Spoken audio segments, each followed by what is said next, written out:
Le tracé du rallye Monte-Carlo vient d'être dévoilé. Pour le découvrir, restez avec nous. L'occasion de parler également du prochain Grand Prix de F1 2021 en Principauté, puisque celui de 2020 n'a jamais eu lieu. Avec nous, le commissaire général de l'Automobile Club. Bonsoir Christian Tornator. Bonsoir Fabien. On commence par le rallye, ça vous va? Ah, ça me va très bien, oui, bien sûr. Donc le championnat du monde WRC, le rallye Monte-Carlo, ça sera du 18 au 24 janvier, avec le parcours que vous nous dévoilez là maintenant.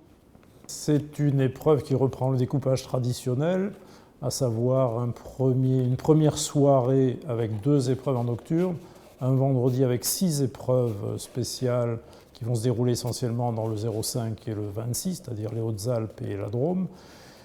5 épreuves ensuite le samedi entre les Hautes-Alpes et les Alpes de Haute-Provence, et un retour sur la Principauté le dimanche, avec 4 épreuves spéciales dans l'arrière-pays, avec un passage au Turini un petit peu modifié. Oui, c'est une 89e édition qui est assez atypique, ne serait-ce que par son tracé, puisqu'il y a 85% à peu près de changements par rapport à l'année dernière. C'est une particularité du rallye Monte-Carlo, de la 89e édition, d'avoir 4 épreuves spéciales de nuit.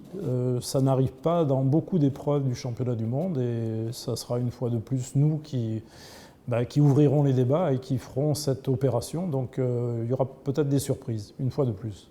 La crise de la Covid-19 a interféré dans le rallye Monte-Carlo, que ce soit dans l'organisation ou que ce soit dans le tracé? Pour l'instant, non, mais il est prévu d'avoir des consignes, et notamment la Fédération internationale a déjà émis une annexe S qui concerne la sécurité et la santé. Et on attend surtout d'avoir les prochaines épreuves du championnat du monde 2020 qui vont se dérouler à partir du mois d'août, je crois, en Estonie notamment, pour avoir plus de précision. Mais il est certain que si la crise perdure, on aura des contraintes qui feront qu'on les appliquera aux spectateurs et aux milieux fermés comme la salle de presse, comme la direction de course, etc., etc. Donc ça risque d'arriver. On souhaite que ça n'arrive pas, mais on y est prêt en tout cas. Vous êtes le rallye d'ouverture du championnat du monde WRC. Déjà, habituellement, vous vous confrontez en premier au changement de règlement d'année en année, ce qui n'est pas toujours facile. Vous craignez que ce soit compliqué cette année avec la crise sanitaire que l'on a connue? Ça peut l'être. On ne l'envisage pas pour l'instant. C'est vrai que ça évolue tous les jours, ça change tout le temps.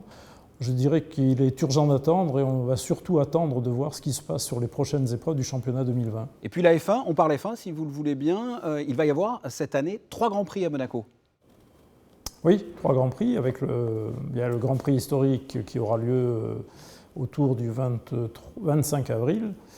Ensuite, la Formule E, donc le 8 mai, et le week-end de Formule 1 du 21 au 23 mai, donc 15 jours après la Formule E. J'ai lu là pour la Formule E que ce serait cette année le circuit traditionnel du Grand Prix et non pas qu'une partie. Est-ce que c'est acté ou pas encore? Je l'ai lu sur plusieurs sites. Alors ça n'est pas tout à fait faux, parce que c'est un souhait du promoteur de rouler sur le grand circuit puisque les voitures le permettent déjà depuis 2 ans. Nous, ça nous intéresse aussi parce que ça ne nous oblige pas à faire un autre circuit. Maintenant, le contrat n'est toujours pas signé avec M. Agag et la Formule E, donc pour l'instant, on est dans l'attente, mais il faut savoir qu'on a déjà proposé à la Fédération internationale, effectivement, de rouler sur le circuit de Formule 1, qui devrait être légèrement différent, mais quand on connaît le circuit de Monaco, c'est pas simple de modifier le circuit de Formule 1. Mais la Fédération internationale souhaite que ce ne soit pas exactement le même circuit. Je dis bien exactement. Donc, il suffit de modifier peut-être un virage ou une chicane, et on pourrait avoir le grand circuit pour la Formule 1. La billetterie est déjà ouverte pour l'ensemble de ces... La billetterie a ouvert hier matin à 10h, et on a déjà reçu pas mal de demandes. Donc ça a bien démarré. Merci Christian Tornator. Merci Fabien.